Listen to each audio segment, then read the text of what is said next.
Okay, that should be working now. Let me start over. I'm glad you said, because I didn't, somehow that was wrong. So now can you tell me if you can hear me now? I will start back. I'll start back with the, so if you're watching this, just go back. I'm glad you told me. Thank you. Usually I always check this, but hello? Yeah, okay. It looks like that's working now.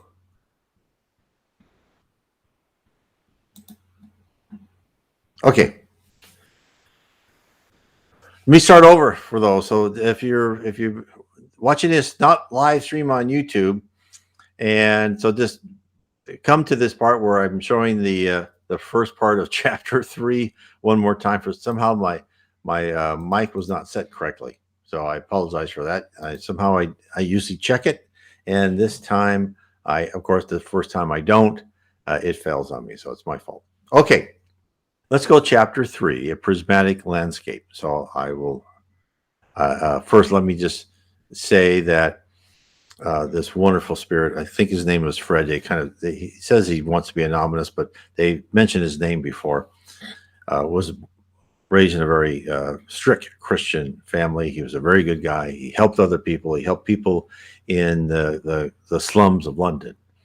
And where we left him off, he was on this grassy knoll, recovering of just being sent over from the other side after he'd been trampled by horses in the carriage. And when he tried to save the little boy, of course, the little boy, and he was killed. Another spirit took the little boy, and now he's here. And a woman named Helen, who he had helped in the hospital, she had died when she was young and extremely poor. And she'd helped him, talk to him a bit. So, and she said, no, come with me. So we'll start there. Chapter 3, a prismatic landscape. I am not, or was not in the other life, an enthusiast. No person, however, imaginative they might have been, would have used such a word in the delineation of my character. Cold, dull, unimpassioned, prosaic, even stupid would have been considered appropriate epithets by many, but enthusiastic, never. Such a spirit is born of lively imagination and appreciation. But I had not the one, and was constantly assured I knew nothing of the other. How then could I be enthusiastic? This was undoubtedly true of the old life, but that does not justify me in saying it is equally so in this. Is the change of my character and temperance so slight? Are we of so much of our old selves merely translated into new fields and surroundings that everything which was true in the past is equally true of the present? These were questions which instinctively rose to my mind, but I had not the power or knowledge to answer them. That some changes had taken place, I was fully conscious, though whether they were permanent or otherwise, I had no means of ascertaining for the present. Further experience may show that they were prompted for the moment by the strange circumstances crowding upon me. For instance, I was by no means inquisitive in the past, but since I had found myself here, I had done nothing but ask how, when, whence, or why for myself and the only two friends I had had the opportunity to speak to. So he spoke to one, Helen, the woman spirit who's helping him now, and then this before he spoke to one other spirit who came to get the boy who had just passed over. So he said he's just been in heaven. He's still in this grassy knoll, and he's kind of on an incline, and he sees down at the mist, and he sees these spirits coming, and it's like a spirit and holding or either carrying or helping another. You could tell it's a newly fresh passed over spirit into heaven. So this is, there's many different ways to come in heaven, but this is how he did, and probably how a subset of where he was at came into heaven. Many different ways. Okay, I'll carry on. This undertone of speculation was running through my mind while my more active senses were delighting in the magnificence of the view. I beheld on reaching the summit of the slope, being quite happy in my original position, and having still a multitude of questions to ask. I was not in the least degree desirous of moving, even though I'd been told of the greater beauties of the country that I could so easily reach. When Helen made the suggestion, if the choice had been left to me, I should have deferred our departure, or, what is more probable, moved in the other direction, toward the mists. She seemed perfectly to understand my desire and said, "It is quite natural you should wish to go that way, but it would not be well for you at the present." "Why?" I asked. "The influence is being somewhat unpleasant just now," she replied. "You would find it difficult to return. When the attraction is broken, there will be no objection to you going to watch the new arrivals." So, why did she say that? And what she said is completely backed up by spiritualist literature and by other literature, especially by near-death experiences and other people writing about their time and visions of the spirit world. Is that when people first pass over, they will still feel that affinity and that attraction to the material earth, which is quite natural. If someone has a family that just is emotionally uh, just in deep, valley of despair because that person just died, then those attractions become even stronger and pulls people back down to the material, to the earthly plane. And that's not good. That's why when someone passes over and you think they've been a good person, they'll be in heaven, pray for them and say, I hope you're happy up there. Don't worry about us. We're going to be fine. You learn, you get better. Then, when you want to, let's talk in our dreams. Let me talk to you in my dream, and just be positive and send them love and send them thanks for all they did for you when they were in the physical world. Because when you just regret, especially for I've known chances where young children or adolescents die and the mother's just devastated, and yet the adolescents will come to the mother and say, "Mom, let me learn, let me get to the spirit world. It's fun up here. There's a lot for me to learn. Don't feel bad for me. Be happy for me." Because it's a great place for them. It's wonderful. It's a paradise compared to Earth. So, and I know that's not easy. It's easy to say and not easy in practice because of the emotional devastation that occurs when someone loses a child. I don't even want to think about that. I know it's easy for me to say, and I apologize for that for people who've had that loss. But if you can, try and think positive about that person. We had friends of ours lose their son. I think he was like 20 or 21, just out of the blue, heart attack. Now they're spiritists, and they were very sad for a couple of days, but then they got themselves up, and then they had a medium talk to them, and they said, "Look, your son is fine. This was all part of the plan. Be happy for him." And that is true a lot of the times when when people die, they die early, 20s, whatever. Is It's part of the plan. Now, let me give you an example of part of the plan. When the spirit of Emmanuel, who actually wrote and what's that Chico Xavier psychograph books like On the Way to the Light, 2,000 years ago, 50 years later, wonderful books. I think everybody should read them. So he was a spirit mentor to Chico, but before that, he spent only like 20 years on Earth. So think, he had parents who loved him. He went to school, but then he died early. But the whole reason for his life is so he could learn modern Portuguese. So when he dictated the book, he could speak in a more modern level to people.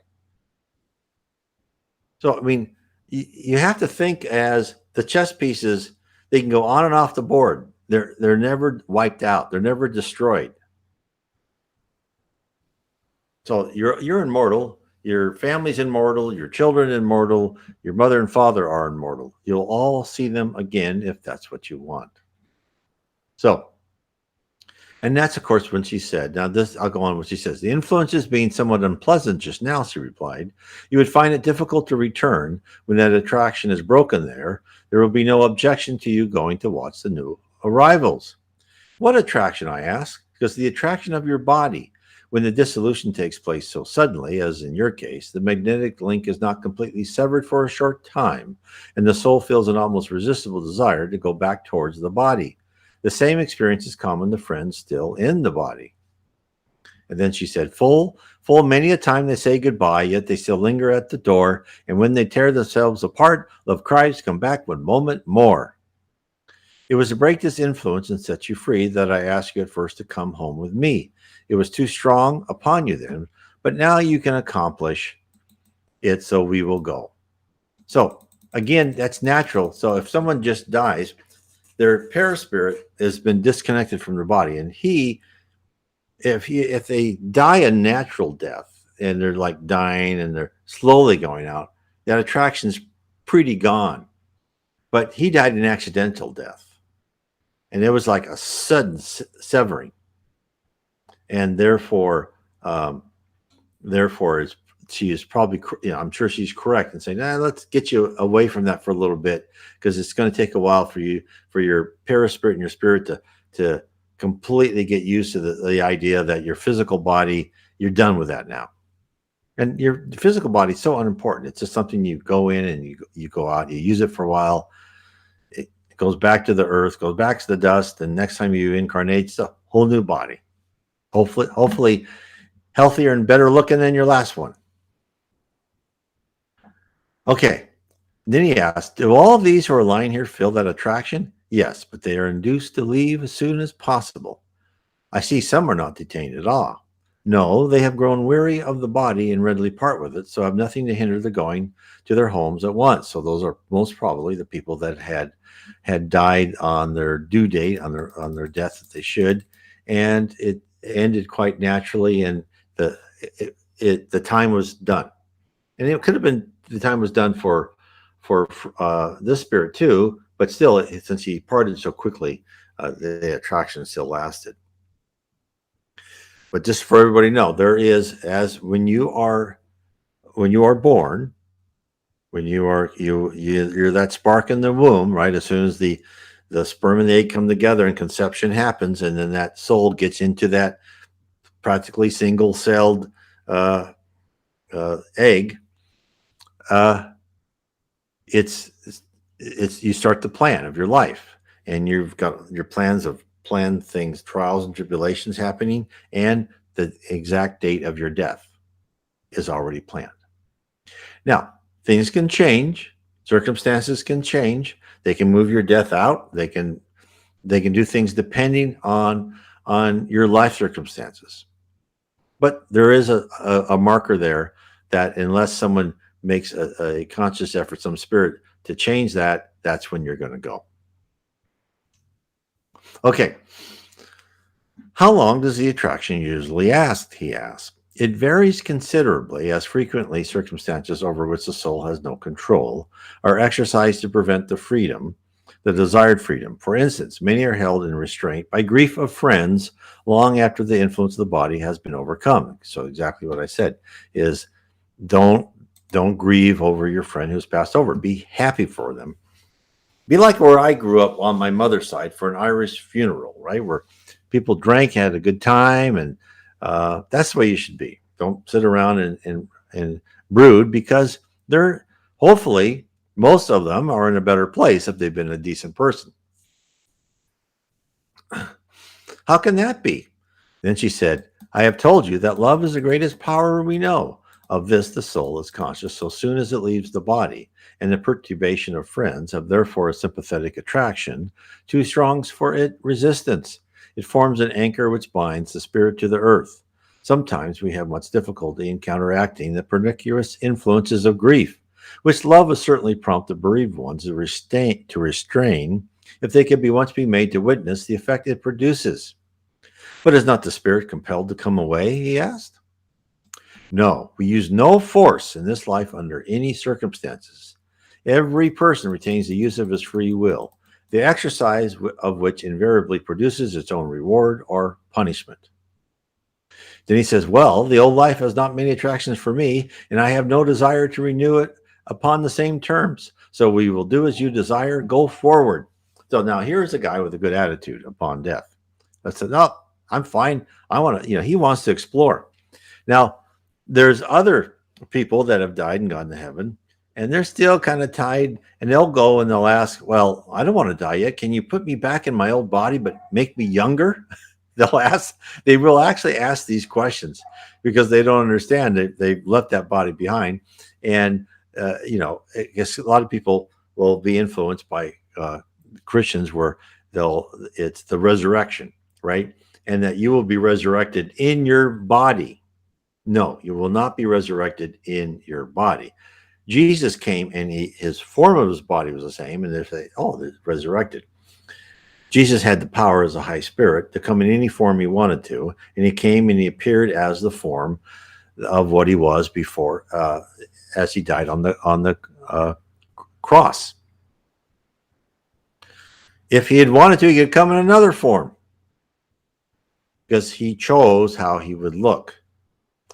And of course, he came as a spirit form too, although he seemed solid to the people with him, and he'd have that power as a high spirit.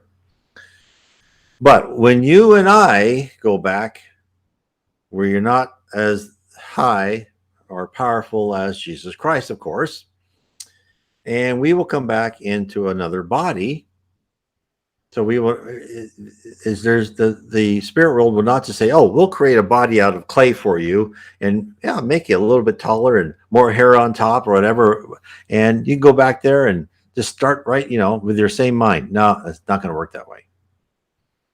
So the resurrection is not something that's going to happen to you personally. The apocalypse is going to happen in the spirit world. So as the spirits who do not go with the path to the light, right? As the way, as the early Christians called themselves, where you take out your old primitive emotions and replace those with love, charity, fraternity, and honesty. Those will go to heaven, and then as the earth advances, they'll come back to earth or maybe another planet, but they'll advance as they go. The apocalypse is for those spirits who just retain their criminality, their stubbornness, their quest to take advantage of others. They will go to other planets, more primitive planets, less advanced planets. They won't reincarnate in something less, meaning like an animal or something. The spirits don't retrograde, but they will go to a less advanced planet. And they will have the opportunity to become better, and they will actually have the opportunity to help people on that planet advance because they know more than those other people. Okay. We reached the summit. I'll start again. We reached the summit of the slope, and I stood entranced by the scene which lay before me. From the foot of a gentle declivity, clothed in grass of the richest, softest green I'd ever beheld, the landscape stretched away on every side, dressed in more shades of color than I had power to estimate. I had gazed upon the skies of Italy, beautiful and calm, but the cloudless grandeur of their star-illumined glories was like the cold placidity of death-bound sleep, in contrast with the infinite and the vaulted dome of eternal energy beneath which I stood, involuntarily bowing before the baptism of life with which it bathed me. I had seen the magnificence of some oriental landscapes, with the radiance of the legion colors thrown in rich mosaics all around. But it were profanation to compare such hues and shades and tints with these before my eyes. Pulsations of visible vitality throbbed and trembled in stone and tree and flower, each of which poured forth its rhythmic quota to the harmonic proclamation which sounded from every side that death is swallowed up in victory. And over the threshold of the future, reaching to the horizon of either pole, the legend ran, life, life, eternal life. So he had realized he was in this other world, this magnificent world, this world with vibrancy, with colors he'd never experienced before. And he said, well, this is heaven. He wasn't prepared for it. And that's what I believe what Spiritism helps people understand is it makes you prepared for what's going to happen to you. And it also helps you prepare your character and your personality so you are easier to adapt when you're in heaven and you rise faster. Of course, that's all up to you. It's all free choice. No matter what you do, there's never eternal punishment, right? There's never eternal damnation. You're just slower than you may want to be. This might take you a couple of extra lives and maybe going on planets that are not as pleasant as Earth, if that can be imagined. Okay, let me carry on. Let me see where we are here. Okay. But why attempt the impossible? Words never yet were able to convey an adequate idea of many scenes on earth. How then can they be used to tell the greater glories which the language of the soul has not the power to paint, but leaves the entranced beholder to understand by silent comprehension? O hearts, the milestones of whose pilgrimage are lettered alternately with the battle, defeat, and failure, yet outcast wayfarers, ostracized from all that once was dear, ye who are hungering for a look of sympathy, thirsting for a kindly word, groping for one ray of hope, yet crushed and mangled, maimed and tortured on the rack of social propriety, ye banned and banished from a soulless church because your weary feet have stumbled by the way, ye martyrs to the greed for wealth and fame and power, ye weary of life's struggle, all ye whosoever will sink down to sleep, and in the wild delirium of your dreams give rein to all your fantasies. Let your imagination conjure before you all you wish for or would dare to crave. Picture to yourself all you think of heaven. Revel among the anticipations of what you there would find. Then multiply the product yet 1,000 times and grasp the concept, if you can. But even though you reach the height of this desire, you'll not have caught more than a faint reflection of the provision made for the enjoyment of the righteous when their blood-stained feet have reached the goal of heaven. So, and this I hear from many places. So, let me give you some other words. And this is even in the Bible and a lot of Spiritist writings that for every sacrifice you make here on earth, you will be rewarded 100-fold in your life in heaven. And that you cannot imagine this, the different colors, the scenery, the feel. And when I say feel, there is just a background and an environment, just a wind that permeates every fiber of your body and spirit of love and contentness in heaven. That you feel one with everything, you feel love with everything. And when you have friends, because there is the law of affinity, like are attracted to light, that these people care about you and love you and want what's best for you. And in fact, in some near-death experiences, a spirit or like an angel, high spirit will say, no, don't hug me. Because if you hug me, you'll never want to go back, and you need to go back because it's just the love is just there. Now, I don't know if I've had just like one or two dreams, and this was one dream where my mother passed, and then I think it was like a year after, and then I just felt I was with my mother somewhere in heaven, and I can't tell you the ecstasy of love of what I felt. It's just and I felt it one or two times before that in human form when I could, when I was in talking to other spiritists, talking to other people in spiritist meetings. But it's so fleeting when you're in our human form because there's always other stimuli coming at it. But imagine living in that full time. And of course, that answers a question is, why do we have to incarnate? If we make it to heaven, why can't we just improve in heaven? Well, the answer is heaven is such a wonderful place. And yes, you've made quite a few forward marches and forward steps to help your personality and your character. But there's still things that need to be changed. And it's possible to change them and become a nicer person, of course, in heaven. But being on earth with all the stimuli is the most efficient place. And that's why spirits ask to come back and be incarnated and be given sometimes pretty tough trials so they can finish that task of pulling out some sort of little hint of envy or jealousy or insecurity, whatever it is, so they can make those changes. Because the reward of heaven and the reward as you go higher and higher in heaven is just tremendous. Now, contrast that with the more of the Christian ideal, because there's other ideals, right? But let's just it's kind of a fuzzy place. You're not really quite sure. You think you're like the Elysian fields, but when you really think about that, it doesn't tell you much. Like, okay, so did God just say, "Oh, here's some clouds and here's a harp for you. Have fun for eternity"? No. This is what Spiritism tells you. Spiritism says heaven's organized. There's different levels. You go to college, you go to school, you go on tasks, you go on missions out on the earth to help people. You can ascend at different levels. You have more power.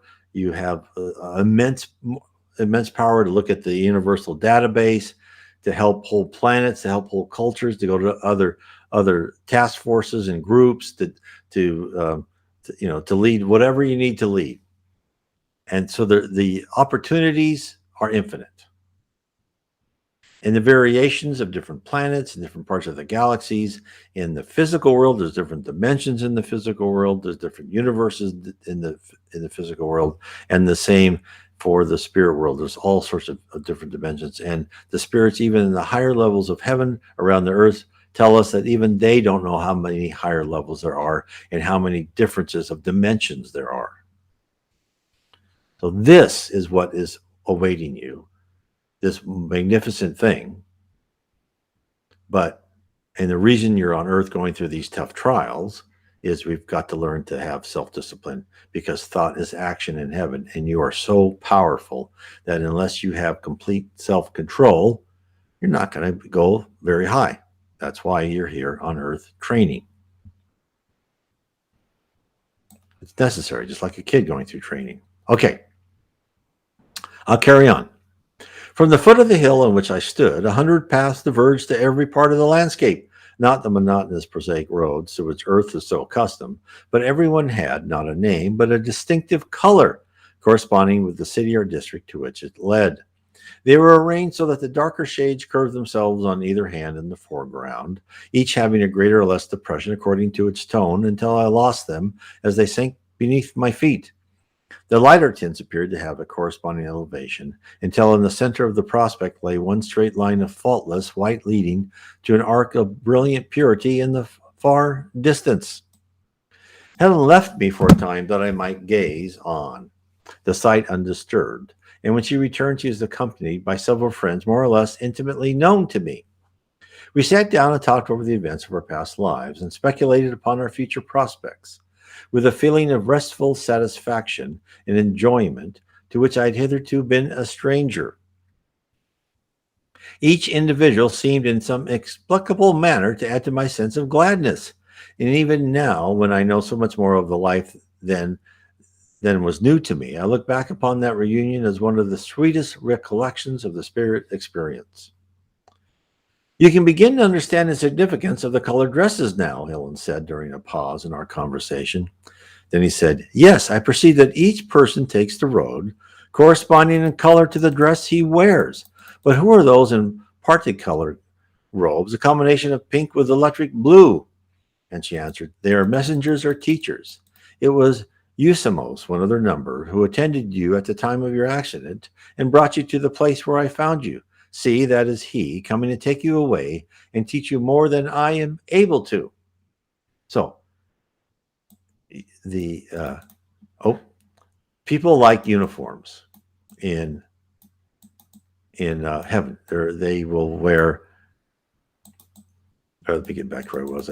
Okay, they will wear different color robes, and they'll have different color of jewels in their belt or headband or whatever. You will, what spirits will say, you can kind of tell what group they work for and what level they are by looking at their clothes and the jewels that they wear. Interesting, is it not? And of course, and as you go and go to different groups, you will be given these things, of course, and then your mind will create the clothes you wear. And so, again, this shows you heaven's organized. It's not just this kind of foggy place where you feel good and you're immortal. No, it's you feel good and you're immortal, but it's an organized place. It has a purpose. Everyone has a purpose. Everyone has a job. You're expected to work in heaven. Now, you don't have to work. You can sit there and do nothing if you want. You still have free will. Free will is always respected in heaven. You can go to if he wanted to, the spirit, he could just stay on that grassy knoll and say, I'm going to stay here. Okay, stay there. Eventually, they would come and talk to him, and he'd go, oh yeah, I kind of want to do more. And that's how it works, right? And that's how people want to come back to earth and want to go through these tough trials, because they'll say, well, come with me. Let me show you this higher level of heaven. And they'll go there and they'll go, oh my heck, oh my heavens. This is beyond my imagination. Because they'll see magnificent buildings. They'll just see just scenes beyond our imagination here on earth. And they go, yes, I want to work towards that. So it's your own motivation. That's what heaven wants. They want you to be intellectually curious and have self-discipline, kind of like any company would want. If they want to hire you, if you want to be an employee of a company, you don't want to go in there and say, no, I kind of want to just be passive and do as little work as possible. And they won't say, oh, welcome aboard. No, they'll say, okay, well, next. Heaven wants the same. And so the more you can be intellectually just curious and want to know things, and that's what I'm hoping to do with what I write and which I give to people about the spirit world, is to give you a little bit of glimpse and go, oh, I want to know more, because there's something there that I want. And I'm going to work for that. And that's the whole reason, Jesus came to earth, Socrates came to earth, Buddha, Lao Tzu, all these are messengers. Zoroaster are messengers of Jesus Christ. That's why they all taught us, about the same thing. The golden rule is like in every religion. Okay. And then he says, he was a Greek and beautiful as Apollo, although I had no consciousness of having seen him before. His smile of welcome and recognition forbade the idea that we were strangers. As I rose, he caught me in a brother's embrace and held me closely to him without one word to break the hollowed silence of his greeting. Are you rested now? He asked at length. Yes, I answered, but so bewildered. That is by no means uncommon experience. The revelations that await the soul on arrival here are calculated to overpower until you have been taught the simple key by which everything is solved. Who will teach me this grand art of solution? I asked. I will, if you desire to know it. When? Now, if you wish. Who would not wish to learn so great a secret? My soul is hungering for such knowledge. What is the mighty power? Love, he replied. This life in all its phases, its multiform developments, its height and its depth, is but a grand commentary on that one word. Love is the only study we pursue, the food we eat, the life we live, and it is to participate in the joys of this inexhaustible knowledge that you are now invited. And Meahin asked me to introduce you to such features of it as I am capable of. And that is what is the whole environment, and the oxygen of heaven is love. And that is what all flows from God. And that is why angels radiate, not because they radiate love from inside them, but they reflect love. When they are full of love and they're full of wisdom and knowledge, is that love will bounce off them because they have plenty of it, and they'll radiate it. They'll shine from the reflection of love, I should say. And that's where you want to be. Who was, I don't know if I pronounce this, Mehanim, I asked, one of the messengers or teachers between this and the next stage of life, who acts as ruler of several cities or circles in this state. So again, I love these things because they say, okay, well, he's a spirit, and he's the ruler of several of these cities or circles in this state, meaning this level of heaven where he's at. There's no democracy in heaven. It's not like you're in one of the levels of heaven and go, okay, who wants to be the governor of this state? No. Higher spirits say, you're going to be the governor of that state. You're going to be in charge of this.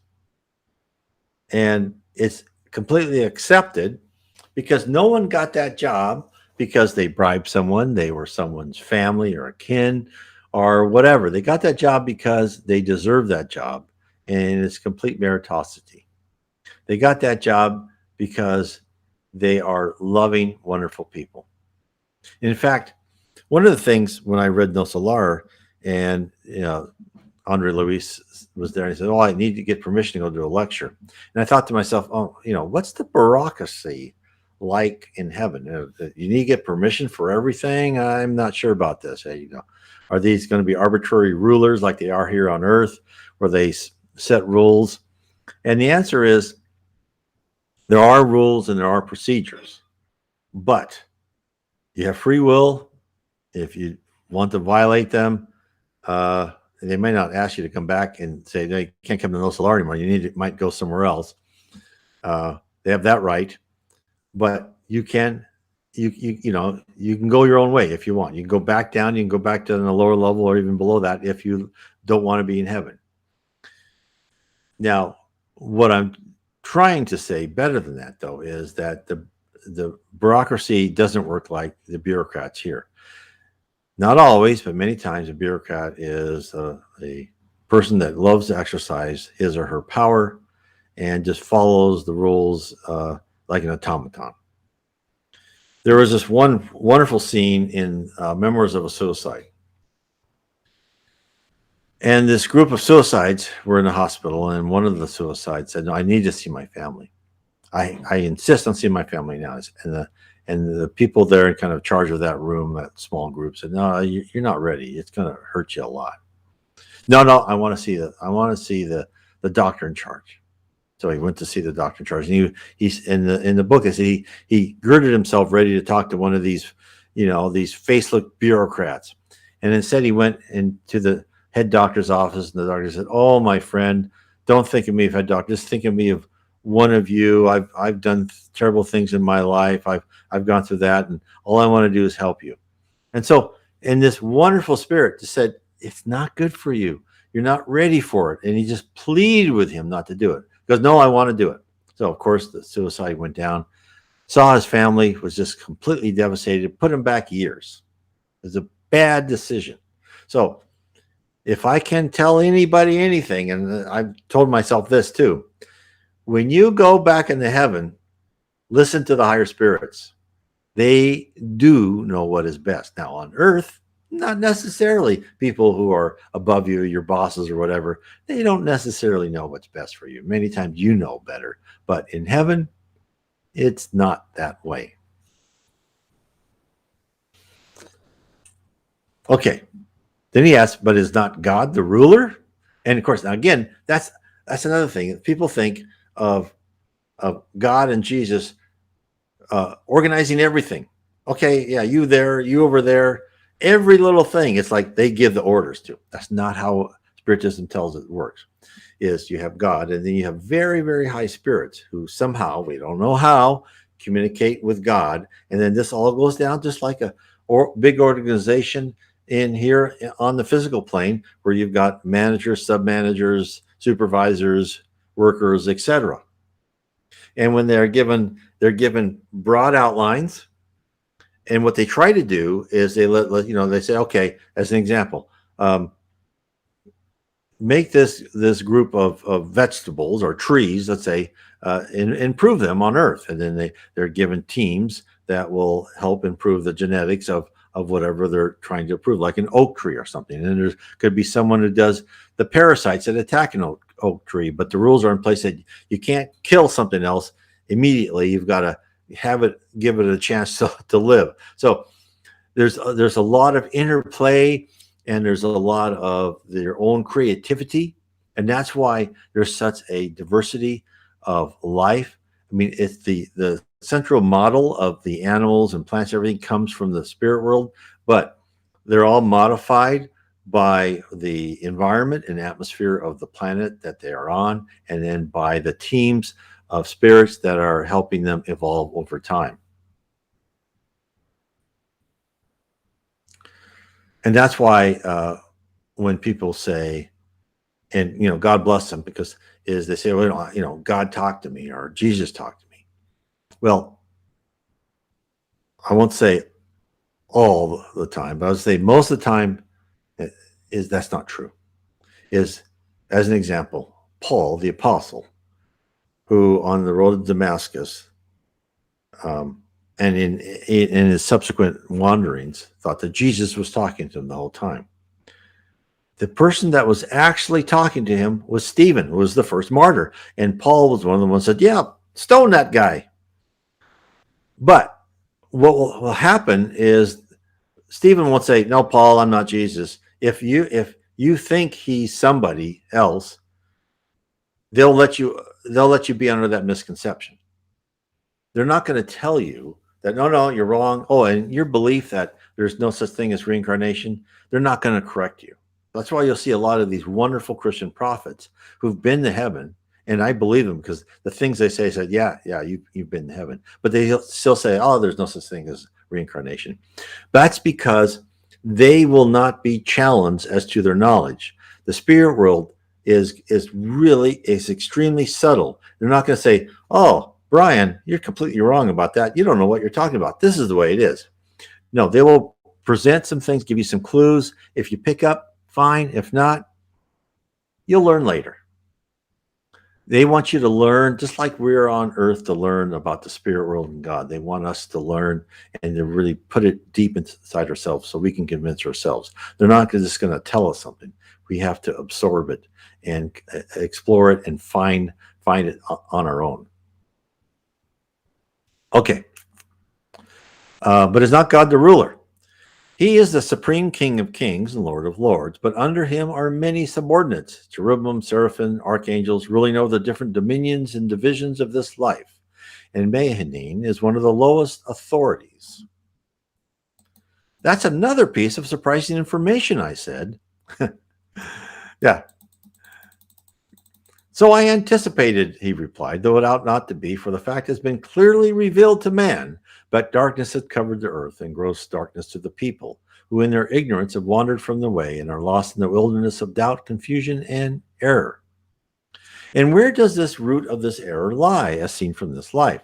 So we have been revealed many of these things, and in fact, many of the priestly class in different religions, Egyptians and ancient Zoroastrianism and Druids, knew that there were different levels, but the priestly class, until now, that's why Spiritism was here, so people could understand these for themselves. They kind of kept that information to themselves, so they would have power and they could get wealth from people and only expose what they knew little by little, usually with profit, unfortunately. But now with Spiritism, and as people going more and more and talking to spirits themselves, although you have to do that carefully, that's why you should read the Medium's book, that we are going to start talking to the spirits ourselves more and more often, and as a planet of regeneration, it will become more and more commonplace. We won't have to depend upon an intermediary to achieve that. Okay. And where does this root of error lie, as seen from this life?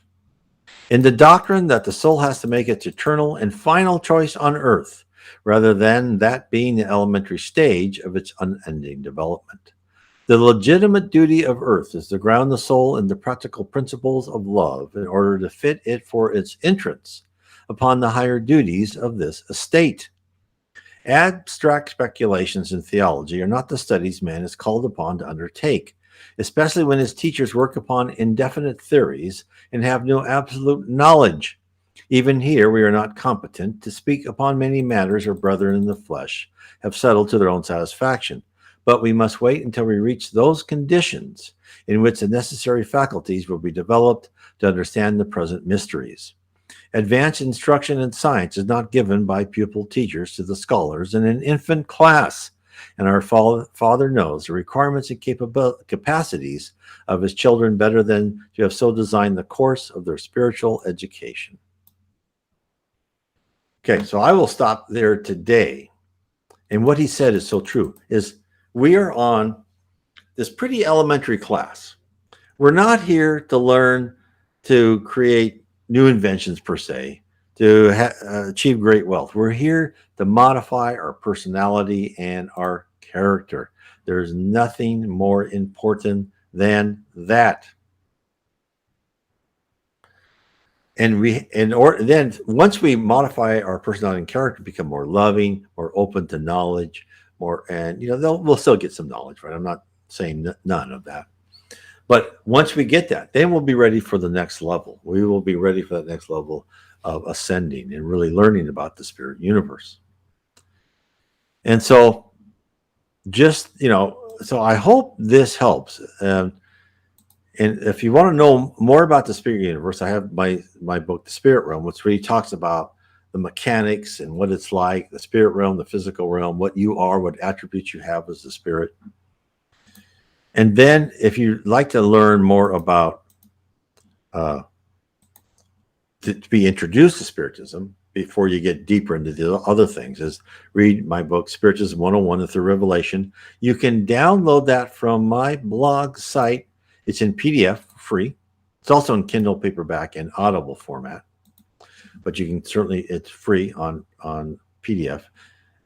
And the same thing is you can get a PDF, as I said at the first part of the meeting, is The Spirit's Book by Allan Kardec. You just type in Allan Kardec space PDF. You'll find all of his books. The Gospel According to Spiritism, the Book of Mediums, and the Spirit's Book. I would actually read my Spiritism 101 first, and then I'd read this book. Because I think Spiritism 101 will kind of give you the quick overview. It's about 100 pages. And then the Spirit's Book is just totally fascinating. And I have that in MP3 format, and I also have it as a playlist on my YouTube site that you're watching now. Go look at the playlist, and I have every chapter in the book. I speak through the book, and you can just play one chapter at a time, if that's the way you like to get information. I like to read better than hearing it, but other people are different, right? So, and then just lastly, there was a poem by Andre Louis, a spirit.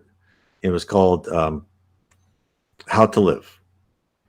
And it was like 24 short stanzas. And so I took each of those short stanzas, I expanded upon them, I interpreted what I believe was meant, and I put down how to achieve it.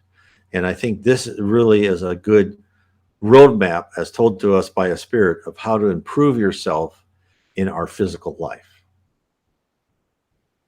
So I hope this helps everyone. I want to thank everyone for being part of our talk today, and to remind everybody that I come live stream on Sundays, Mondays, and Tuesdays.